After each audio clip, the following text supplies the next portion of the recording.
offense au Premier ministre et diffusion de fausses nouvelles.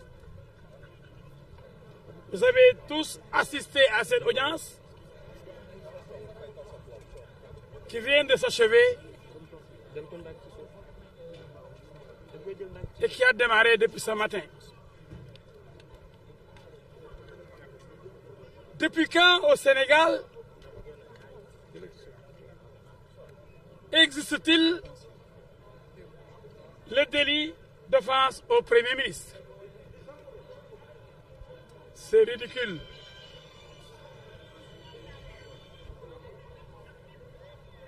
Et qu'est-ce qu'on nous donne comme élément?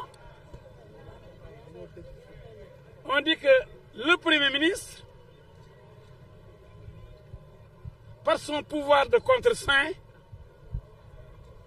exerce une partie des prérogatives du président de la République. Faux, archi faux.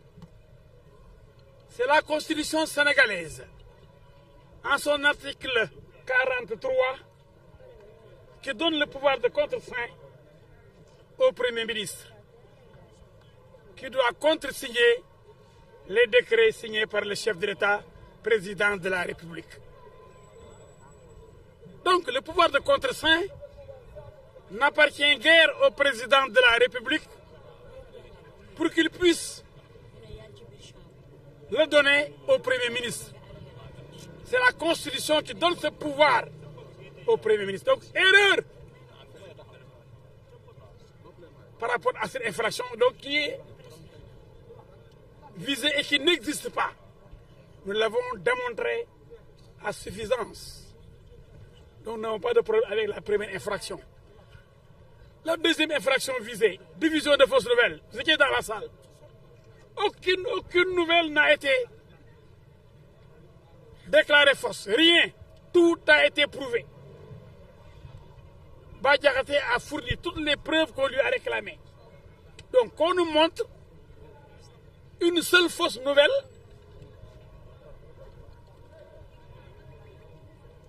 de la part de Bah Diakhaté, dans les déclarations de Bah Diakhaté. Par conséquent, la relaxe de Bah Diakhaté et de Cheikh Ahmed Tidiane Ndao s'impose. Ce procès n'avait même pas sa raison d'être. Parce que comme vous l'avez vu, les deux infractions visées sont impossibles. En matière pénale, en droit pénal, avec notre professeur Michelet, on aurait parlé d'infractions impossibles. Les deux infractions, offense au Premier ministre, du jamais vu, et division de fausses nouvelles. Aucune nouvelle n'a été caractérisée, n'a été considérée comme fausse. Mais qu'est-ce que Bah Diakhaté et Cheikh Ahmed Tidiane Ndao font-ils en prison? Pourquoi sont-ils arrêtés donc? En tout cas, je vous le dis franchement, l'intimidation ne passera point. Bah Diakhaté que je connais, Tidiane Ndao que je connais, ces gens-là, ce sont les gens d'honneur. Ils ne mentent pas. Ils sont incapables de mentir. Et ils ne vont pas reculer. Et ils n'ont pas offensé un chef d'État. Ils n'ont pas offensé un président de la République. Et l'offense, même si ils ont parlé de Sonko, ils n'ont pas parlé de Sonko en tant que Premier ministre. C'est Sonko qui a dit lui-même qu'il avait invité, en tant que chef de PASTEF, le patron de la France insoumise, Jean-Luc Mélenchon, un chef de notre parti politique d'opposition de France. Mais on veut faire tout pour ramener tout à Sonko. Ce n'est pas possible. Ce n'est pas possible. Sonko n'est pas le chef de l'État. Il n'a pas de pouvoir particulier pour être protégé comme chef de l'État. On ne peut pas le protéger comme le président de la République. Le délibéré attendu pour quand? Le délibéré attendu le 3. Mais nous sommes confiants. Nous avons confiance en la justice du Sénégal. Cette justice-là, elle est forte. Elle demeure debout. Et on lui fait confiance. Et le réquisitoire du procureur? Ouf, vous savez, le procureur, c'est le moins libre des magistrats qui sont dans la salle d'audience. Le siège est totalement libre et indépendant, Vous savez que le ministère public, le procureur, dépend de la hiérarchie, dépend de la chancellerie, dépend du gouvernement. Aujourd'hui, si on continue à s'acharner sur Bah Diakhaté des militants de la paix, c'est comme si on assistait à un règlement de compte. Ce serait véritablement grave. Il avait requis déjà combien pour Bah Diakhaté? Oh, oui, le procureur a demandé 6 mois. Oh, mais tout le monde sait qu'il n'y avait aucun argument pour même les juger. On aurait dû assister à un classement sans suite. Je vous ai dit que pour les 2 infractions visées, il n'y a rien, aucun élément constitutif. On a inventé le délit d'offense au Premier ministre. On a visé le contre-saint, erreur.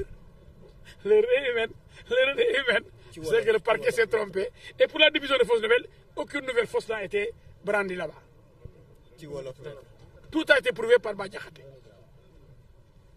li ma leen mën a wax tey mooy yàgg nañ fi fii la ñu yenn tey ci tribunal de grande instance hors classe de Dakar ci mbiru Bah Diakhaté ak imam Cheikh Ahmed Tidiane Ndao ñu ne dañoo yàqu deru dañoo tooñ koo xam ne mook président dañoo bokk ay doole wala ñu yem doole wala bu jël doole président wala yoon jox ko doole ju jox président ci kaw loolu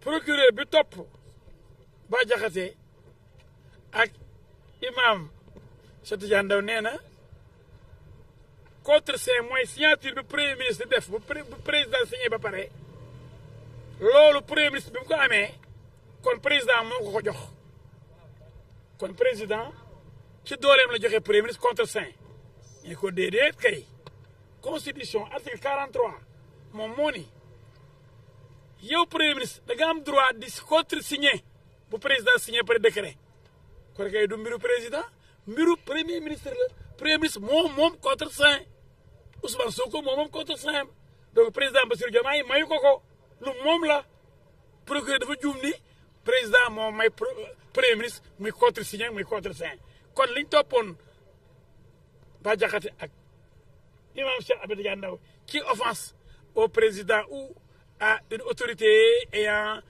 ou exerçant des pouvoirs du président ñu ne ko lan la mu ne contre-saint kon foofu sama gars yi dañoo daanu kon infraction boobu daanu na muy offense au premier ministre masul am ci Sénégal amul ci àdduna bi beneen bi ñu ne diffusion de fausses nouvelles ñu leen waaw lan la sama gars yi génne lu nekkul dëgg Bah Diakhaté génne na preuve yëpp lépp lu laal li mu waxoon yëpp teg na ko ci table ci amul lenn lu waxti newul firnde baa ngi nii waaw kon ana diffusion fausse nouvelle bi fan la Bah Diakhaté wala imam Cheikh Tidiane Ndao waxee lu dul noonu sosee ay mbir benn sos amu fa lépp dañ ko te wone kon kay lii atte war ko na am atte bi daf ñoo bett ndax boo toppee nit lan la nga leen waxal ñaar yëpp benn amu ci ñu nekk prison ñu mettaa délibéré ñu toogal prison lii métti na di gars yi le 3 juin ñetti fan ci weeru juin bii di ñëw mooy altine bii di ñëw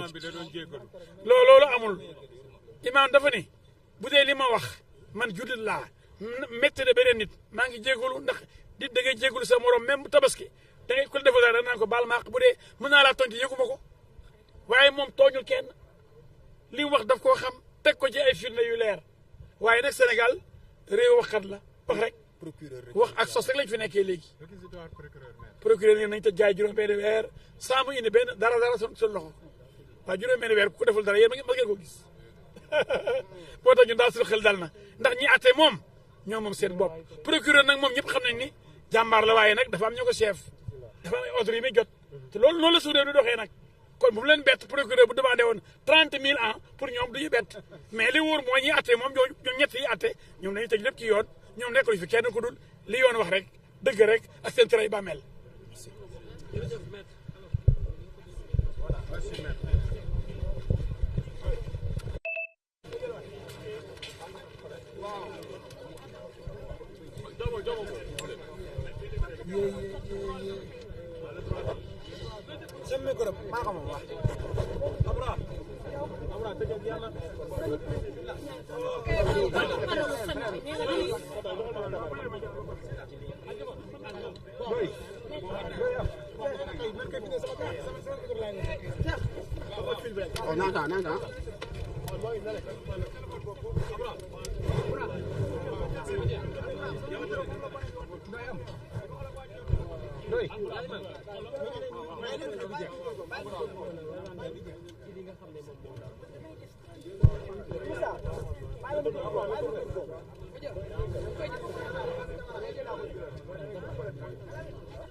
di wax ne tey gis nañ fi loo xam ne wax dëgg yàlla mosuñ koo gis gis nañ fi loo xam ne mosuñ koo gis ndax man mun naa wax ne tey mooy sama 2e jour ci tribunal benn yoon laa fi ñëwoon ñu tiital ma daw donc maa ngi door a ñëwaat tey mooy bi ñuy kii entendre Félix Salé ci Ebola bi ma ñëw di xool sama portable pour xool ndax heure bi jot naam jotul pour ma dem ma taal ko mu sone gars yi jàpp ma téye ma fi ba minuit boobu laa fi géej tey nag laa ñëw ci loo xam ne mënta ñàkk ci suñu xarit suñu soppee muy imaam Sëriñ Alaaji Cheikh Tidiane Ndaw fa tabarakallahu di borom xam-xam di jàmbaar di koo xamante ne wax dëgg yàlla wuutu na borom xam-xam yi ci lu bari ci taxawaayam kon nag bu yàlla dogalee lii am te fekk mu doon liggéeyal lislaam dañuy wax ne xandoor ba daanu damm na ca waar wa kon nag du gàccee du dara lu dul dañuy xaar ñi nga xamante ne ñoo doon atte ñu dem xoolaat seen bopp xool li ñu atte ba xam lan la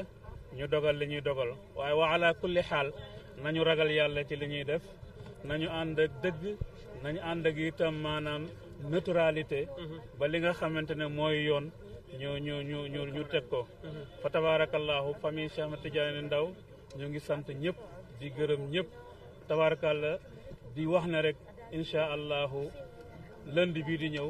d'accord imam laataa ngay tëj ñu ngi doon dégg